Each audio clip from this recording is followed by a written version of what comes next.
আসন্ন বিপিএলের ঢাকা ক্যাপিটালসকে নিয়ে টল শুরু করে দিয়েছে ভক্তরা। টানা 4 ম্যাচে 4টি হার।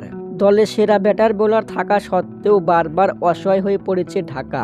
এদিকে অনেকেই সোশ্যাল মিডিয়ায় পোস্ট করে বলছে এবার শাকিব খানকেই মাঠে নেমে খেলতে হবে। বাংলাদেশের চলচ্চিত্র জগতের এই তারকা বারবার দল নিয়ে রোমাঞ্চের কথাও বলেছেন।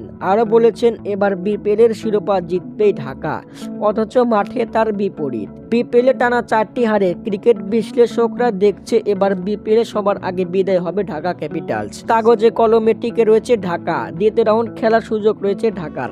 তবে ঢাকাকে বাজে পারফরম্যান্স ভুলে ঘুরে দাঁড়াতে হবে।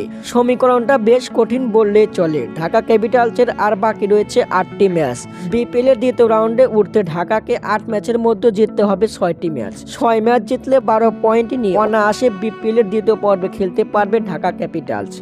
তার চাইতে আরও সমীকরণটা সহজ হবে যদি বাকি 8 ম্যাচে 8টি জয় তুলে নেয়। দর্শক, ঢাকা কি পারবে বিপিএলের দ্বিতীয় রাউন্ড খেলতে? কমেন্টের মাধ্যমে জানিয়ে দিন। ধন্যবাদ।